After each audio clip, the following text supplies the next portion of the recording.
एक सेल लेते हैं, तो इसके अंदर ये हमें क्रोमोसोम मिल रहे हैं, ये इसी तरह का मैं सेल यहाँ पे बना लेता हूँ मियोसिस में, इसके अंदर भी इसी तरह क्रोमोसोम। अब ये सेम सेल, एक पे माइटोसिस और दूसरे पे मियोसिस अप्लाई करेंगे। अब आप यहाँ पर देखें कि ये जो सेल है ये डिप्लॉयड सेल है, 2n, ये भी 2n। अब ये 2n क्यों है? 2n इस वजह से है कि इसके अंदर दो तरह के क्रोमोसोम हैं।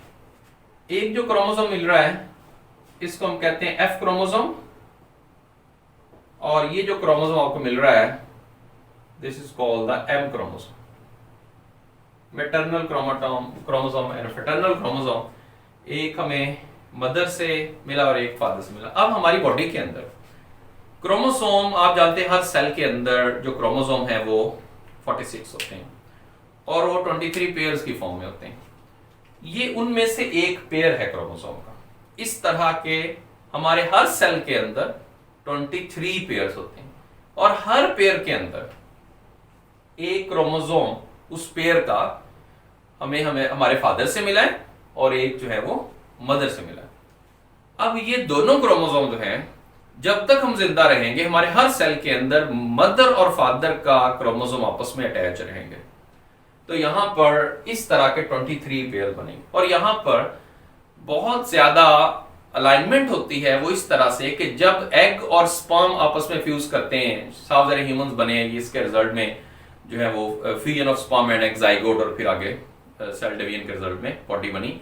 तो स्पर्म में क्रोमोसोम मदर से आ रहे हैं और एग जो है वो स्पर्म में जो क्रोमोसोम है फादर से आ रहे हैं और एग में जो क्रोमोसोम है वो मदर से आ रहे हैं। और वो क्रोमोसोम्स जो है वो एग और स्पर्म की फ्यूजन के रिजल्ट में वो क्रोमोसोम आपस में एक दूसरे के साथ पेयरिंग कर लेते हैं। Number 1 chromosome from the father side will pair up with the number 1 chromosome from the mother side, दूसरा दूसरे के साथ पेयर अप होगा, तीसरा तीसरे के साथ, 23वें के साथ पेयर अप होगा और वो हमेशा पेयर अप ही रहेंगे। सम टाइम अनफॉर्चुनेटली मदर और फादर्स है वो अलग हो जाते हैं या उनमें से किसी की डेथ हो जाती है, लेकिन उनके बच्चे जब तक जिंदा रहते हैं उनके सेल्स के अंदर जो मदर और फादर के क्रोमोसोम है वो पेयर अप ही रहते हैं, वो सेपरेट नहीं होते, because there is no confusion, there is no certain problems at the molecular level. तो ये इसमें आपने बात याद रखनी।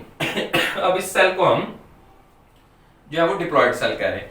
अगर किसी सेल के अंदर किसी एक सोर्स का क्रोमोसोम सिर्फ या मदर वाले हो या फादर वाले हो तो वो सेल हैप्लॉयड होता है, लेकिन अगर दोनों सोर्स के हैं तो वो डिप्लॉयड है। अब ये हमारे पास जो है वो दो डिप्लॉयड सेल है। अब आप जानते हैं कि जब भी कोई सेल डिवाइड करता है उसने सबसे पहले इंटरफेस से पास करना है। अब इसने इंटरफेस से पास करना है और इंटरफेस के अंदर आप जानते हैं कि एस फेज आती है। तो एस फेज के अंदर क्या होता है? एस फेज में क्रोमोसोम डबलिंग हो जाती है। अब ये क्रोमोसोम ये इसने अपने आप को डबल कर लिया और ये वाला जो क्रोमोसोम है इसने भी अपने आप को डबल कर लिया। एंड सिमिलरली यहां पर भी ऐसा ही होगा। ये सेल है, यहां पर जो क्रोमोसोम है इसने भी अपने आप को डबल कर लिया और इसमें भी डबलिंग होगी लाइक दिस। ये अब ये इस स्टेट के अंदर आ गए, यानी अमाउंट ऑफ डीएनए डबल होगी, but they are still diploid रहेंगे। ये डिप्लॉयड ही, क्योंकि डिप्लॉयड का मैंने आपको मतलब बताया है कि दोनों सोर्स प्रेजेंट है। तो यहां पर भी एक सोर्स जो है वो ब्लू से शो किया हुआ है और दूसरा सोर्स जो है वहां पर हमने शो किया हुआ रेड से। तो ये बात याद रखनी है। इसको भी हम सेम कलर कर लेते हैं ताकि कंफ्यूजन ना हो। ये इस तरह से यहां पर प्रेजेंट हो चुके हैं। अब इसके अंदर जब दोनों क्रोमोसोम यहां पर आ गए, डबलिंग इसके अंदर हो चुकी है, अब फर्दर ये डिवाइड होना शुरू हो जाएंगे। अब किस तरह से डिवाइड होंगे? अब आप जानते हैं कि सबसे पहली जब डिवीजन होगी माइटोसिस पे आ जाए, तो माइटोसिस के रिजल्ट में क्या होगा, इसमें जो डिवीजन होगी वो किस तरह से डिवीजन होगी, इसमें जब ये क्रोमोसोम्स पर ये स्पिंडल्स पर अटैच होंगे, तो स्पिंडल्स पर अटैच होने के बाद ये यहां पर सेंट्रोमेयर से अलग होना शुरू हो जाएंगे। ये अब ये यहां से सेपरेट होने शुरू हो गए, ये इधर को मूव करना शुरू हो गया, ये इधर को। आप जानते हैं ना फेज के अंदर ये एक दूसरे से सेपरेट होना शुरू होते हैं। और सेपरेट होने के बाद यहां फिर साइटोकाइनेसिस शुरू हो जाती है। ये क्रोमोसोम जो हैं वो इधर पहुंच गए हैं ये, और ये क्रोमोसोम जो हैं वो इस सेल की तरफ जा रहे हैं। और फाइनली जब यहां पर सेल डिवाइड करके दो सेल बन जाएंगे, एक और ये दो, ये एक दूसरे से ज्यादा हो जाएंगे, तो इस सेल के अंदर अगर हम क्रोमोसोम की फॉर्म में इसको शो करें तो ये स्टेटस हमें यहां पर मिलेगा, लाइक दिस। अब अगर आप देखें तो एक से दो सेल बन गए, इन दोनों सेल के अंदर यही स्टेट है जो कि पेरेंट सेल के अंदर थी, यानी इसके अंदर भी आप देखें ये दो क्रोमोसोम, इसके अंदर भी वही स्टेट है, तो ये दोनों सेल यहां पर डिप्लॉयड ही रहेंगे। लेकिन अगर ये इंटरफेस के अंदर ना जाते तो फिर क्रोमोसोम के नंबर जो है वो उतने नहीं रहने, तो इसका मतलब इंटरफेस के अंदर वो पहले डबल हो गए, डबल होने के बाद वो डिस्ट्रीब्यूट हुए, डिस्ट्रीब्यूट होने के बाद वो दो डॉटर सेल बन गए, तो ये इनमें डॉटर सेल्स बन चुके हैं। अब मियोसिस में क्या होता है, फर्क भी आपको यहां पर इसमें मिल जाएगा। मियोसिस के अंदर जब वो एक दूसरे से सेपरेट होते हैं, अगर इसी स्टेट को हम यहां पर शो करें, तो वो होमोलोगस क्रोमोसोम के तौर पे बिहेव करते हैं। होमोलोगस क्रोमोसोम के तौर पर किस तरह से होमोलोगस क्रोमोसोम के तौर पर बिहेव करते हैं कि ये इस तरह से, एक तो ये क्रोमोसोम यहां लाइक ये इधर और ये इधर, इसी तरह के आप और भी बना सकते हैं, हमने एक पेयर सिर्फ यहां पर शो किया है। अब यहां क्या होगा, एक तो यहां पर ये क्रॉसिंग ओवर कर लेंगे, कुछ पार्ट को एक्सचेंज कर लेंगे, और फिर ये होमोलोगस क्रोमोसोम के तौर पे ही सेपरेट होना चाहिए। ये पूरे का पूरा होमोलोगस पेयर जो है वो इधर आना शुरू हो जाएगा और ये पूरे पेयर इधर जाना शुरू हो जाएगा। और इसके बाद जब ये डिवीजन के अंदर जाएंगे तो डिवीजन में हम देखेंगे कि एक से जब दो सेल बनेंगे तो ये वाला पूरा पेयर इधर आ चुका है और वो वाला जो पूरा पेयर है वो इधर आ चुका है। अब यहां से जब ये दो के अंदर डिवाइड हो जाएंगे, एक से दो सेल बन जाएंगे, एक ये सेल बन गया और एक से ये सेल बन गया।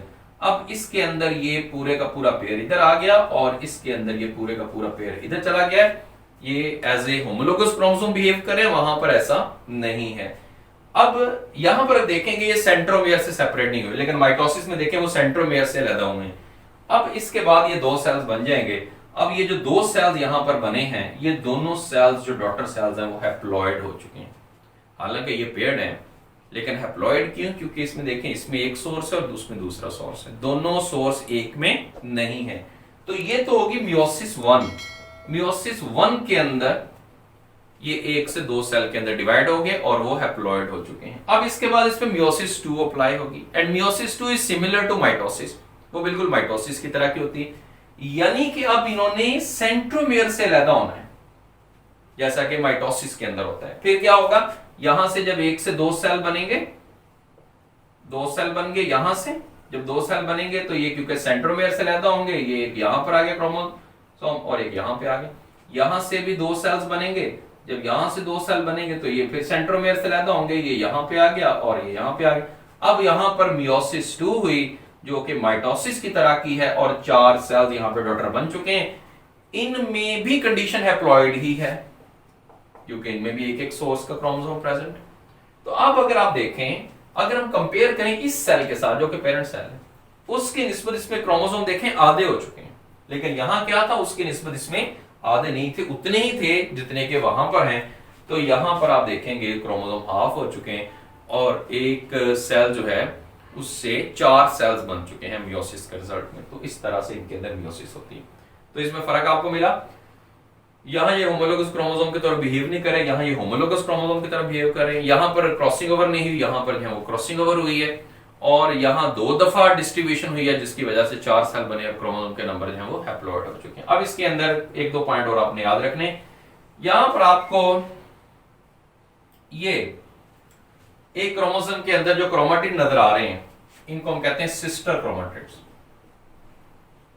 एक ही क्रोमोसोम के जो क्रोमेटिड्स हैं, या इसको भी आप कह सकते हैं ये भी सिस्टर क्रोमेटिड्स हैं, लेकिन यहां इसका क्रोमेटिड और ये वाला क्रोमेटिड जो है, जो कि हम दो क्रोमोसोम डिफरेंट कलर में शो किए हुए हैं, ये नॉन सिस्टर क्रोमेटिड्स। और ये बात याद रखनी है कि जो क्रॉसिंग ओवर होती है वो नॉन सिस्टर क्रोमेटिड्स के दरमियान होती है, होमोलोगस क्रोमोसोम के नॉन सिस्टर क्रोमेटिड्स के दरमियान। तो ये भी आपने बात जो है वो याद रखनी है।